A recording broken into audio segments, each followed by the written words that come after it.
Hi, this is Brenda with the Cooper Hamilton Company. We are putting service back into customer service. I wanted to include this very short snippet explaining, especially on this page, explaining why an audit of your customer service performance is critical to your organization's success. And we're going to go into a little bit more, but I know that it's probably not one of the top audits that are discussed at the table, but it is certainly one that should be. And as customer service, in our opinion, deteriorates, it's something that should be done on a fairly consistent and systematic basis. So let's go on to the next slide.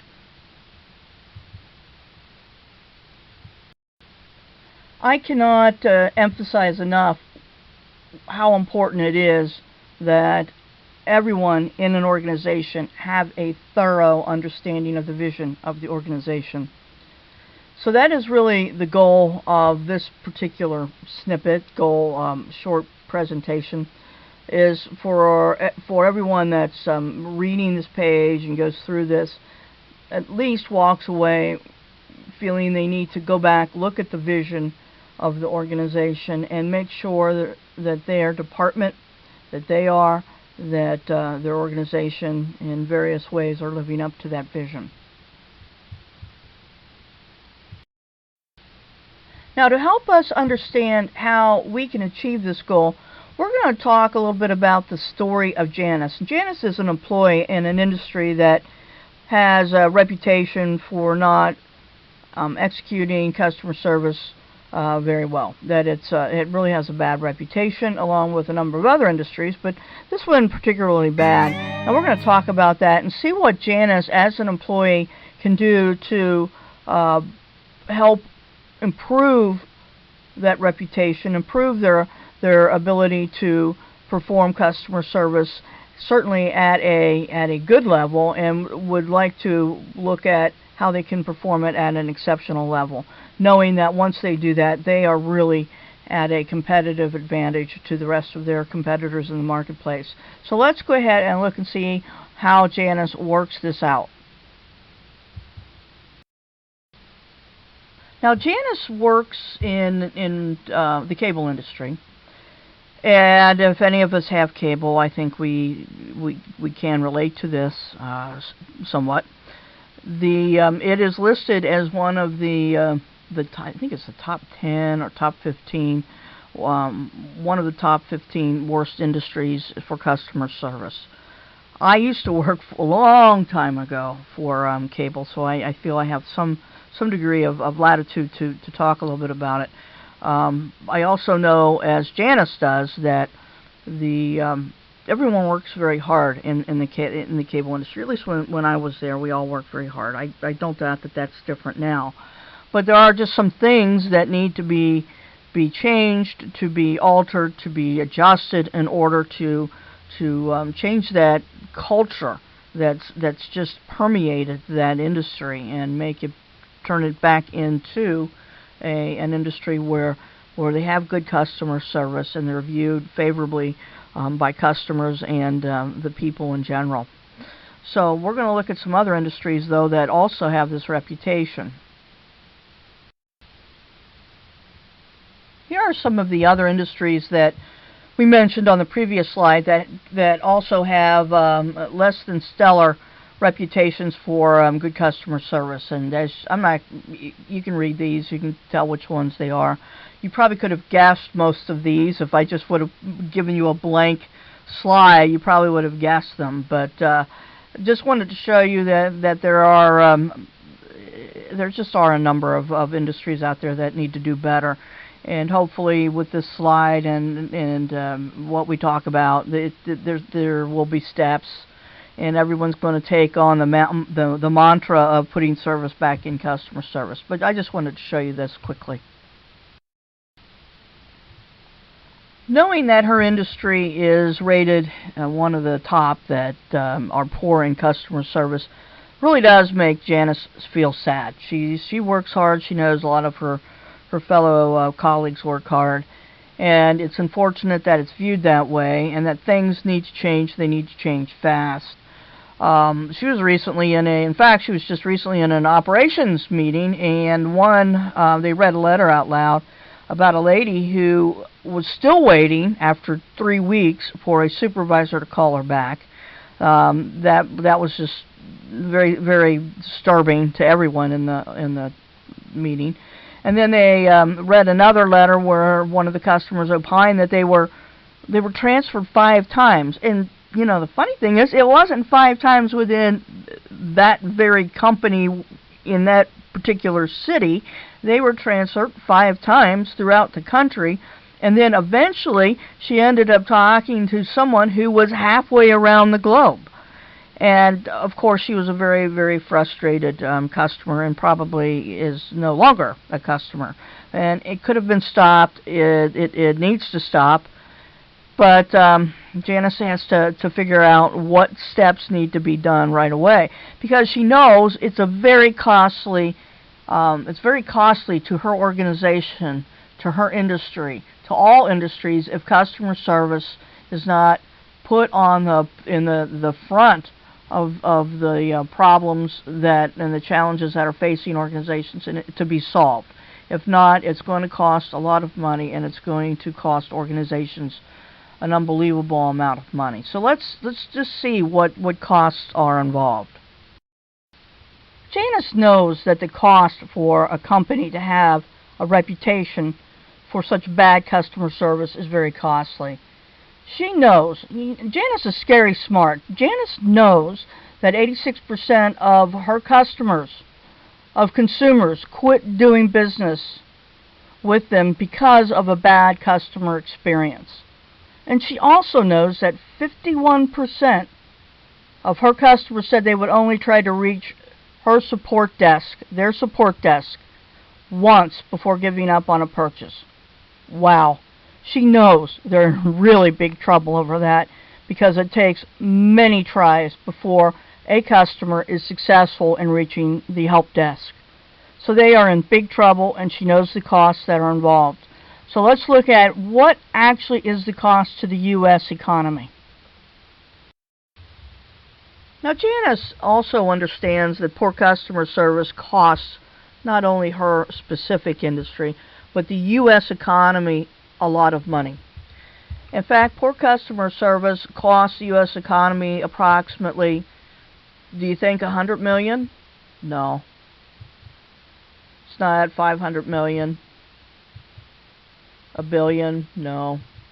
$40 billion? No. It costs the U.S. economy approximately $83 billion by not having good customer service, by having poor customer service. The U.S. economy, it costs our U.S. economy approximately $83 billion. That is just amazing, and it really doesn't have to be that much. So we're going to go ahead and we're going to explore what are some ideas, what are some things that we can do to try and reduce that obscene figure. Now, Janice could just tell that things were not going well. She knew that the industry she was in had a bad reputation, that they were having difficulty keeping customers and employees. But Janice also knew that there were ways that she could go in and make some changes right away herself that might help the situation. In fact, Janice had a lot of ideas, but she knew it was going to be a journey, and she had to make it better. She was determined to do so. She knew the challenges were there, but Janice was very determined, and was going to do what she could to help improve her organization's service culture.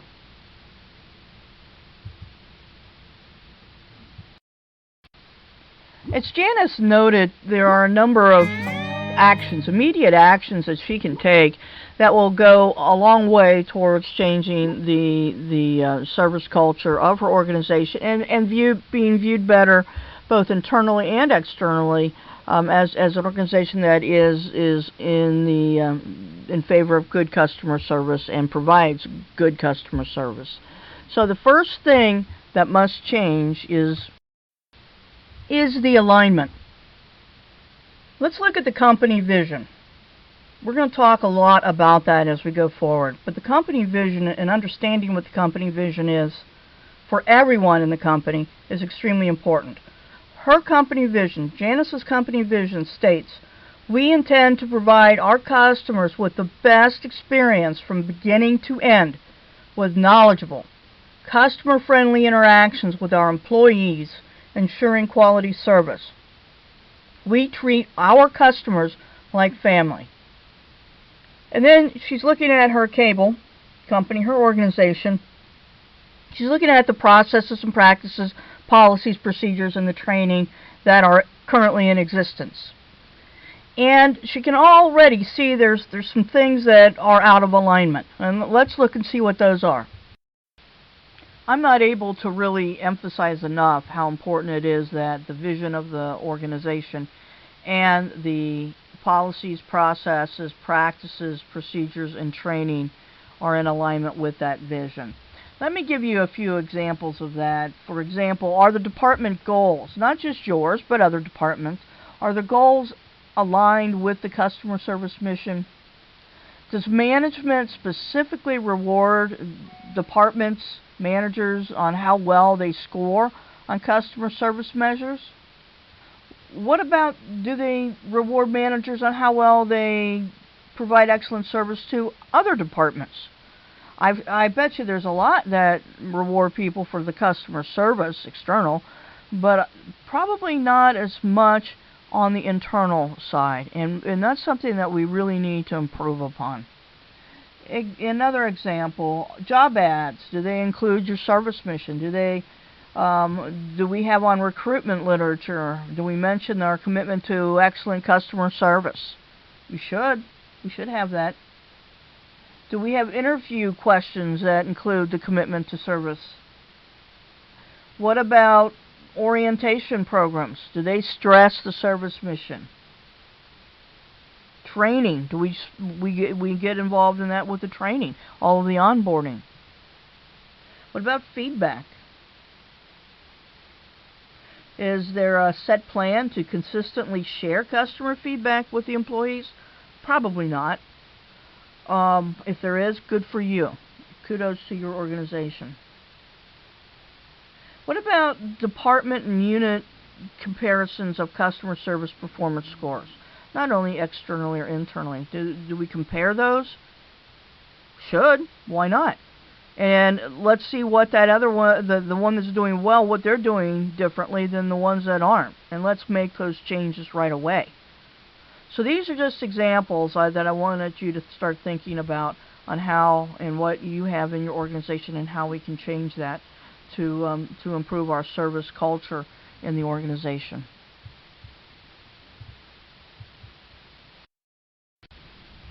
I cannot emphasize enough how important it is that everyone in the organization understand what the vision of the company is, embrace the vision, and make sure that they, as well as their departments and colleagues, are working towards behaving in and creating a service culture that is in alignment with that vision.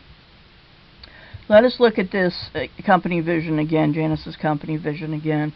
It says, "We intend to provide our customers with the best experience from beginning to end with knowledgeable, customer-friendly interactions with our employees, ensuring quality service.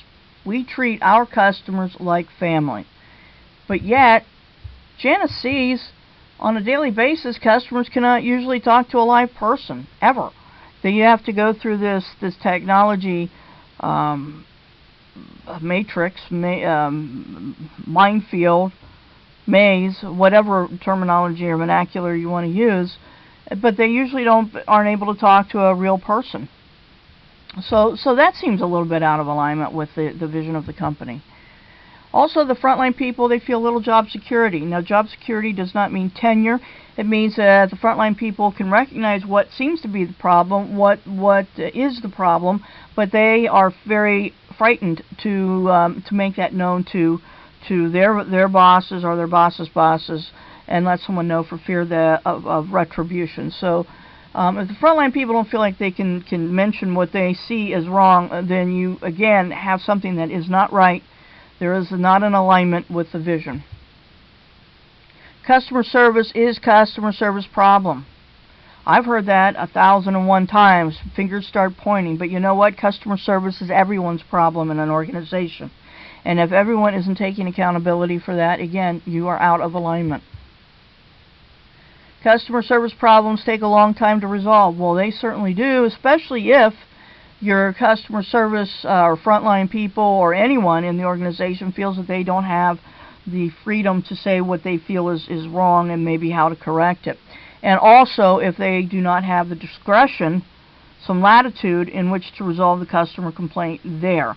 If you don't have an employee having the discretion to resolve a customer complaint, you're going to have someone transferred 5 times in the country and talk to someone eventually halfway around the world. So that definitely is indicating the company is not in alignment.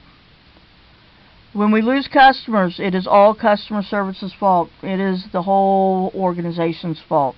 And everyone should feel deeply and have a very strong feeling that that shouldn't have happened and need to be trying to find out why. Other departments are too busy to worry about customer service. If they are, they need to not be, and that is very, very indicative of a company out of alignment, and adjustments need to be made. And as we talked earlier, the frontline people have no discretion. We've discussed that. You know what that means. I personally feel that this is probably the number one bump in the road to good customer service when you look at companies. We have found it to be the case anyway. If it's not in your organization, then good for you. But typically, that's one of the main problems. So let's go on to the next slide. This is a perfect slide that shows what happens when a company is not in alignment. 80% of companies, if you survey them, will say that they deliver superior customer service. They think they're doing a great job. They're really paying attention to what customers want. We don't understand why we're losing customers because we know we understand what the customers want. And 80% of us feel that same way, that we're delivering superior customer service. But if you go directly behind and you talk to those companies who feel that way, their customers, on average, 8% of those people think that these very same companies deliver superior customer service. So 80% of the companies feel that way, but only 8% of the customers feel that way. There is a major disconnect when this happens. Now, whether it's 80% or 10% as opposed to 8%, it doesn't matter. If there's this large of a non-alignment, there's a problem in the organization. You need to roll up the sleeves, you need to find out where it is, and you need to have that adjustment corrected as soon as possible.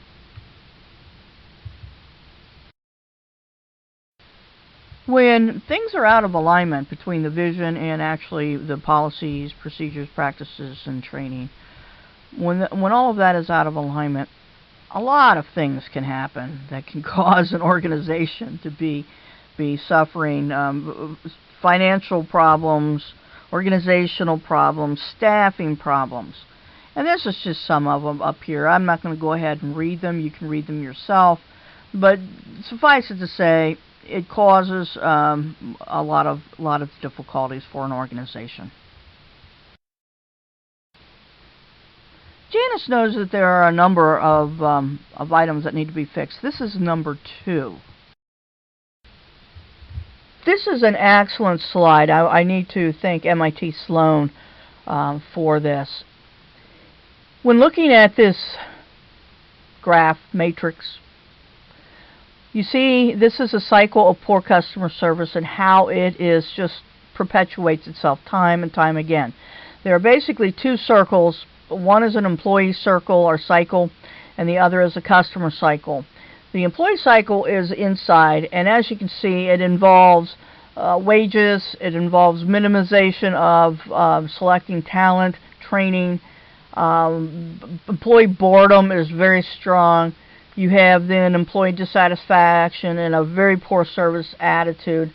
That will permeate and filter into the customer cycle, where you see customer dissatisfaction, You see a tremendous lack of continuity in relationship with the customer, and largely because if you have dissatisfied employees, what happens? They leave. So you have a new employee coming on fairly regularly. And what does that do to the customer relation with the employees?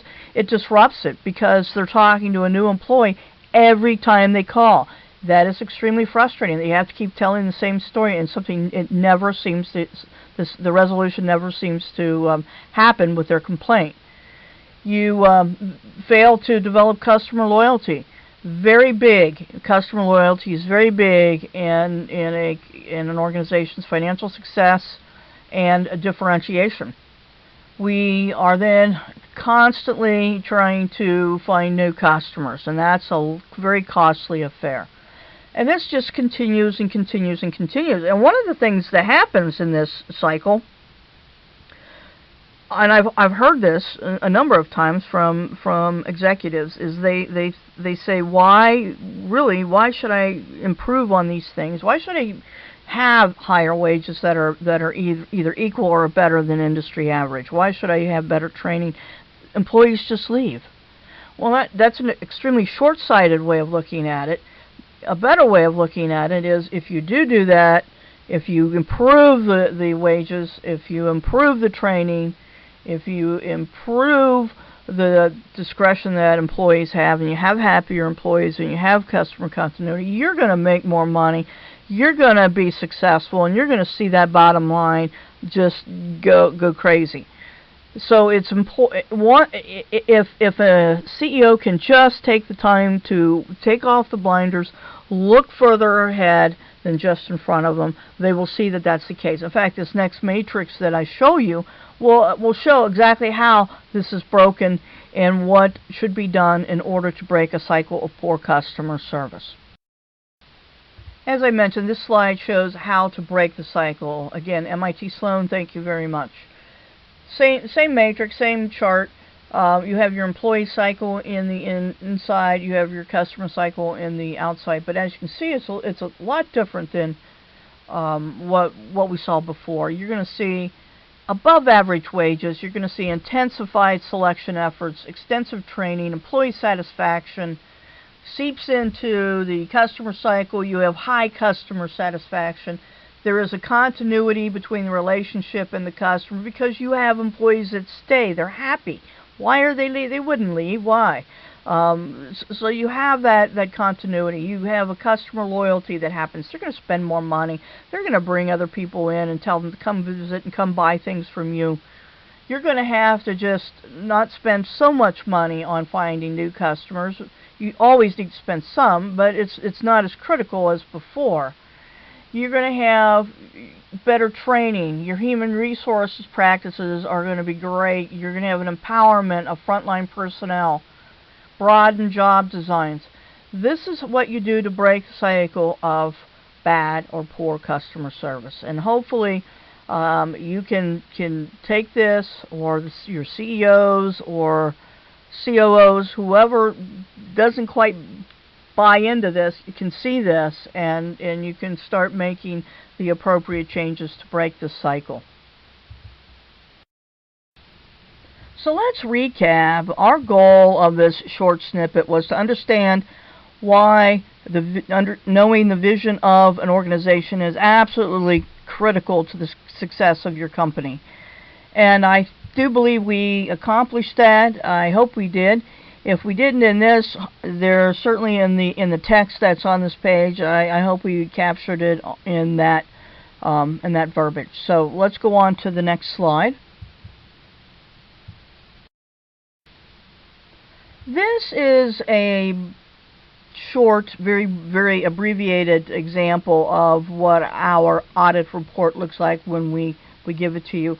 As you can see, we have heading topics, and they're usually anywhere between 15 and 20 topics, depending on the scope of what you want to have accomplished, how big your organization is, and so forth. But it can be anywhere from 15 to 20. I've given you 3 examples here and filled in some things on the right just as examples. We all always put on here a scale of 1 to 5, 1 being poor and 5 being excellent, as to how well an organization is meeting these particular goals, topics, actions, tasks, and then offering who we talk to, who's our point of contact at that particular department, and what are some of the results if nothing changes and we just continue on the way we are. What is it going to look like? What is the end result of the performance level? We're gonna give you some thoughts on that, and then offer some recommendations to you. Usually we'll offer up to 3. There's no set number, but it somehow works out to be. It seems to work out to about 3 recommendations, and then off to the right, an estimated cost to deliver upon these recommendations. Again, gosh, that depends so much on the scope, what you want to have accomplished, who wants to be involved, and how much do you want us involved as opposed to your people and so forth.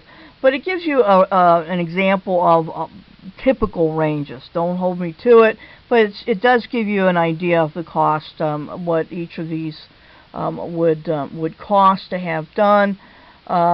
If you want to have the whole package, which I said is 15 to 20 topics and headings, certainly we come up with a fixed figure. We wouldn't just add up each of these and come up with a figure. It'd be a lot less than doing that on a per item basis. So keep that in mind.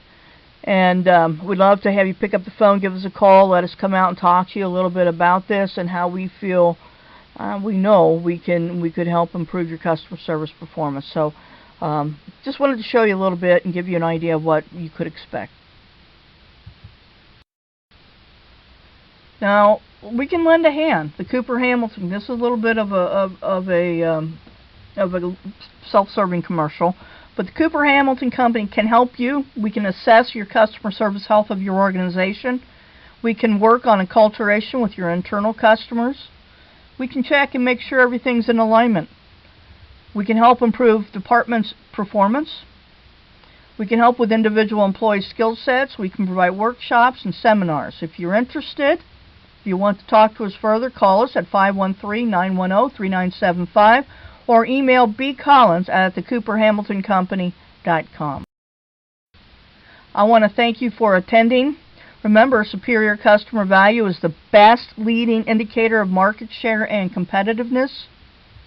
And again, my email address is bcollins@thecooperhamiltoncompany.com. Again, thank you for attending.